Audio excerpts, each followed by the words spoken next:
My name is Emily Miller. I've been remarried for 5 years and live in a family of 4, including my mother-in-law and my husband's child from a previous marriage. My husband, John, has a 14-year-old daughter, Sarah, from his previous marriage. She's in her second year of middle school and seems to be at a difficult age. She doesn't seem to think too highly of me. My mother-in-law dislikes me because Sarah does. I knew it would be tough to be accepted by a stepchild in a remarriage, but I never expected it to be this hard. However, I believe my husband is on my side. I think. John claims to be a novelist and tries to gain recognition by posting his work online. I thought he might be getting offers from publishers, but all he gets are a few ghostwriting jobs. Basically, he's just waiting for someone to buy his stories that he uploads online, not really making it big.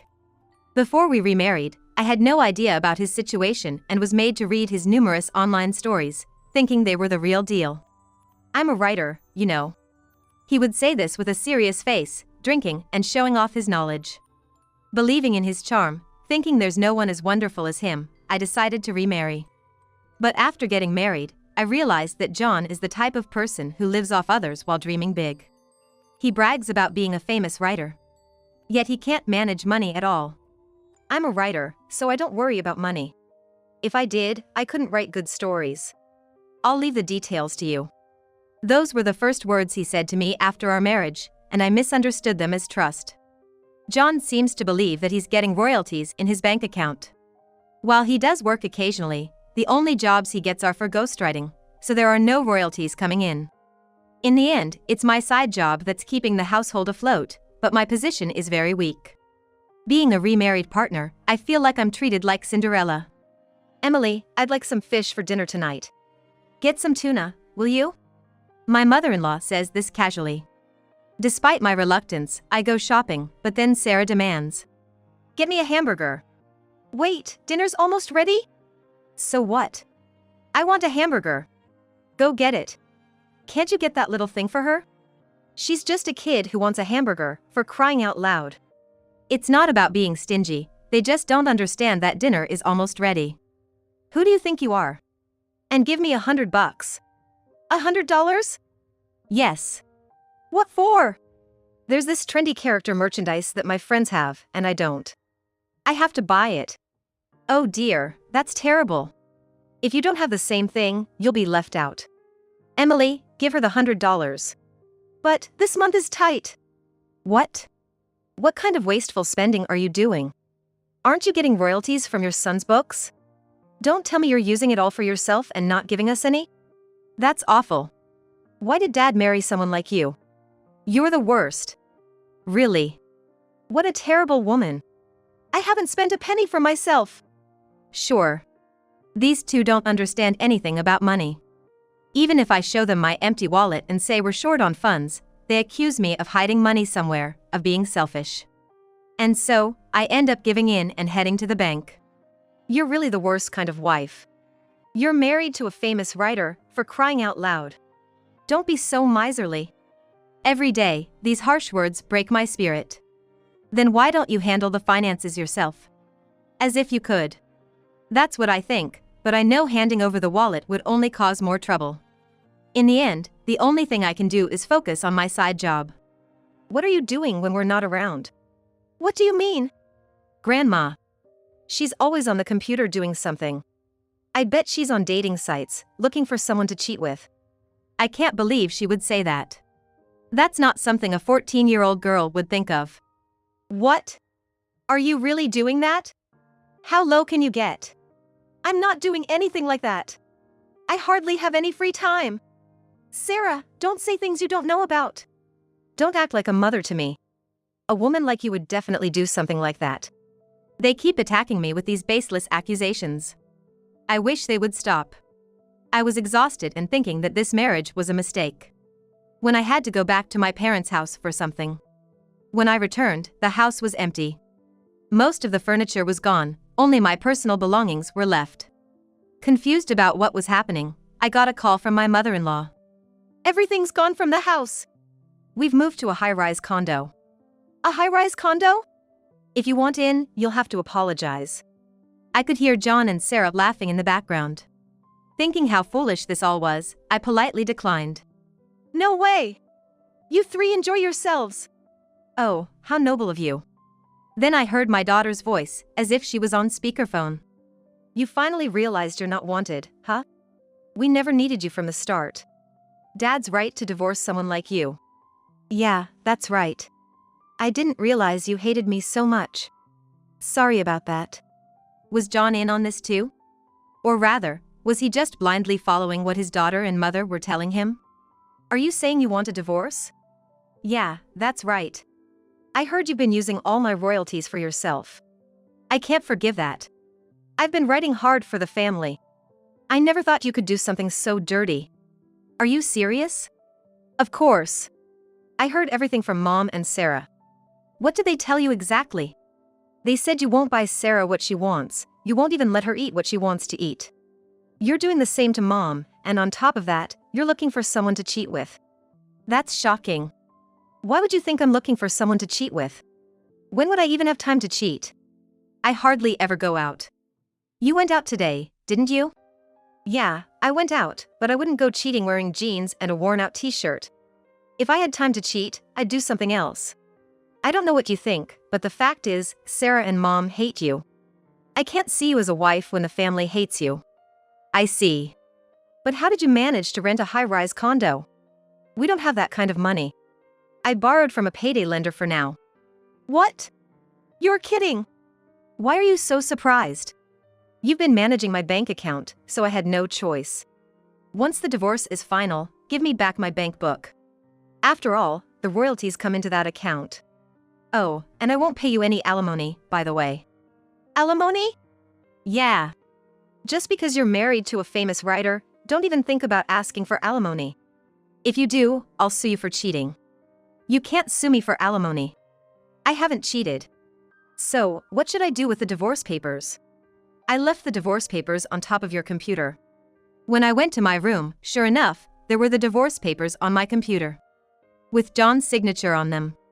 The divorce papers didn't make me feel sad or anything. Instead, they seemed to mock me. Just sign it and file it, and that'll be the end of it.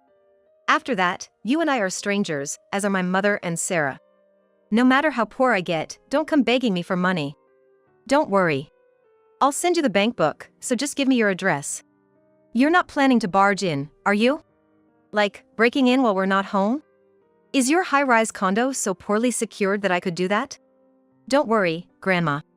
We have security here. If someone crazy like her shows up, they'll be caught right away. Yeah, right. Fine, I'll email you the address. And that's how I finally broke ties with my husband. No more Cinderella life for me. I moved out of my current house and rented a spacious apartment for myself. I decided to spend my time and money on myself from now on. 2 months have passed since then. I was enjoying my freedom and daily life when I received a call from my ex-husband, John. Wow, long time no see. How's life in the high-rise? It's great. So, why the sudden call? The real estate agent told me the rent couldn't be withdrawn. You haven't been withdrawing money from my account, have you? I sent the bank book to you. You got it, right? Yeah, I got it. Then there's no way I could withdraw anything. Besides, there's no money to withdraw anyway. Strange, then why can't the rent be withdrawn? Did you check the account balance? Huh? John said, hold on a second, and seemed to move somewhere, probably pulling out the bank book. Hey! Why is the balance only $120.76? You must have been using it, right? I should have received royalties last month. How could I use it? Why don't you check the last transaction date on that bank book? Huh? $600 7 months ago? Why so little? I remember when you got that job. The editor originally wanted another ghostwriter, but he got sick suddenly, and they asked if anyone else was available. You volunteered, but the editor wanted someone else, and you ended up writing it for a bargain because they had no money. You were just used, you know. That's ridiculous. Forgot about it? Well, you didn't seem to care about the payment anyway. No wonder you forgot. Typically, ghostwriting pays much higher. The average is around $16,000, but John's lack of fame and skill made editors reluctant to hire him. That's why he barely got any jobs. He was the last resort. So even this amount was a blessing for him. What about the royalties? I should be getting them every month. You never received any royalties. That's ridiculous. Ghostwriters rarely get royalties, especially not someone like you. What do you mean, someone like me? Oh, sorry. Anyway, that's the reality. Can you even pay the rent for your high-rise? But we're divorced now, so it's none of my business. This is weird. It's definitely weird. What's weird? My books are selling. Are you dreaming? I've never heard of your books selling. You upload free ebooks, but does that even make money? If it does, how much? How many people are buying them? Have you checked that? Well, I'd seen John's page before, and there were only traces of 4 or 5 books being bought. Probably by his acquaintances. I don't know if they sold after that, but even if they did, it couldn't be more than 10 copies. Wait. Let me check. While John was checking and I was waiting, I also looked at his work, and the reviews were awful. Terrible. So boring. Give me my money back. It seems there are indeed people who are buying his work, after all. But, surprisingly, there were also comments like, "This gave me courage." Curious, I read them, and it turned out they found courage because his writing was so bad, it made them feel better about their own work. I almost wanted to applaud. I could hear noise and commotion on the other end of the phone. His mother and daughter were also in a frenzy. Hey, I get that you have no income now, but how have you been living up to this point? It seems he finally understood the reality of having no income. It was my income. Liar. Your income can't be that much. True, my income from my day job in administration was around $1,800 a month.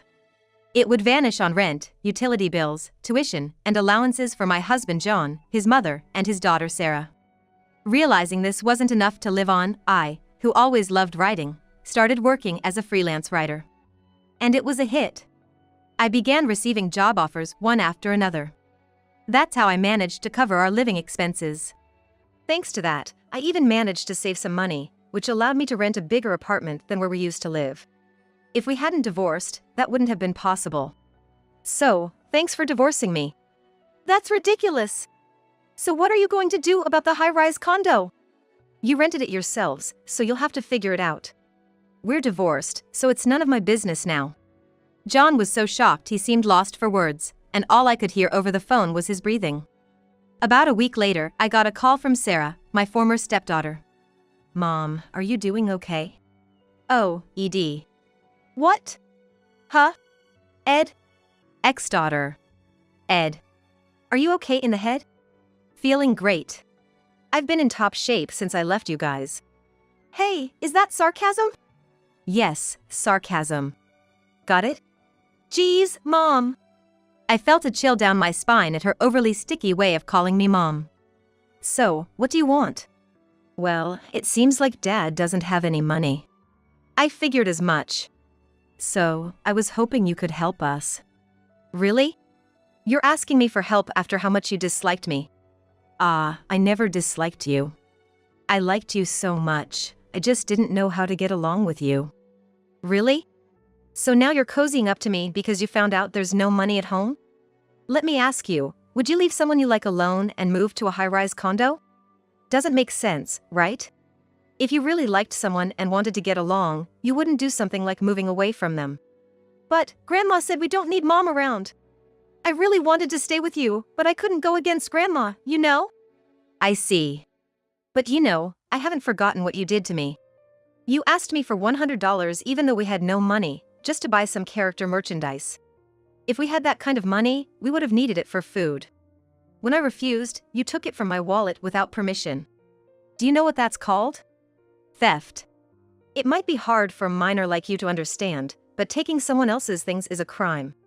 And that's not all. You took jewelry from my jewelry box without asking. You used them and then just left them lying around. How can you be so thoughtless? You'd leave your clothes everywhere, and your room was always a mess. It was disgusting. No matter how many times I asked, you never tried to tidy up. It was beyond frustrating. And yet, you had the nerve to call me noisy. I don't want to be called Mom even as a joke by someone like you. It's creepy, so don't ever call me Mom again. Ugh. Just shut up. you stupid old hag. No matter how sweetly you pretend, I know it's all lies. After all you've done to people, you think they'd help you when you're in trouble? What do you mean? What do you mean? Knowing I'm in trouble and not helping. You really are mean. I don't care what you say. It doesn't bother me at all. Besides, moving to the high-rise apartment was a decision made by your family, right? It's none of my business. You chose this, so you should deal with it yourselves. I've become the stranger you all wanted me to be. If you have complaints, talk to your dad and grandma. Ah. I can't believe it. I was being nice to you, and this is how you treat me. I shouldn't have been nice in the first place. You think that was being nice? You were just trying to deceive me and failed. Sorry, but don't underestimate adults. Back when we lived together, Sarah used to call me an old hag. Now she's calling me mom, so something must be up. It seems the whole family is trying to trap me and take my money. They must have thought they could manipulate me using the child. But after everything that's happened, it's not going to work that easily. Yet, the three of them can't give up their high-rise lifestyle and are struggling without moving out. They're stuck in a cycle of borrowing more from payday lenders, even though they haven't repaid the debt from renting the high-rise. It's clear where this is heading, but they seem to think everything will work out somehow. However, there's a limit. When they couldn't make the monthly payments and received a court notice demanding full repayment, John, realizing the seriousness, found out where I live and came to my apartment directly. Emily! No, Miss Emily, Your Highness! Please, I'm begging you, help us! How did you find out where I live? I looked it up. Ah, scary. I thought you had lost the use of your legs with all the trouble you've put on me. Don't be so mean. Mean? I'm just being honest. Please, I'm begging you, lend me some money. You're still living in the high-rise? Yeah, we haven't considered moving out. Really? How are you managing to live with no money? We borrowed a lump sum from a payday lender. Are you an idiot? You know how high the interest rates are there. You can't even repay it, so why borrow? You haven't even paid back the money for renting the high-rise, right? Yeah, haven't paid it back. Why are you so proud of that? Just leave the high-rise already. As a struggling writer, you should live in a cheaper apartment. How can I do that? Huh? A top writer like me living in a cheap apartment? I'd be laughed at by the publishing houses. Don't worry, you're already being laughed at. That's not true. Face reality. Ghostwriters get paid an average of $16,000 per job, and you're taking them for $600. Can't you see how little they respect you? You're not even considered seriously. That's not true. I just gave in because the editor was in trouble. You're still saying that. Soon, I'll write something only I can write, something big. Say that after you win an award. Right now, you're not even close to honorable mention. Ah. Awards aren't everything. Sure, but if you won a big one, it would turn everything upside down. It's not like that. I have my own Hearts Award. Your Hearts Award, what's that? It's an award in my heart. How utterly foolish. So, you mean nobody else recognizes your work?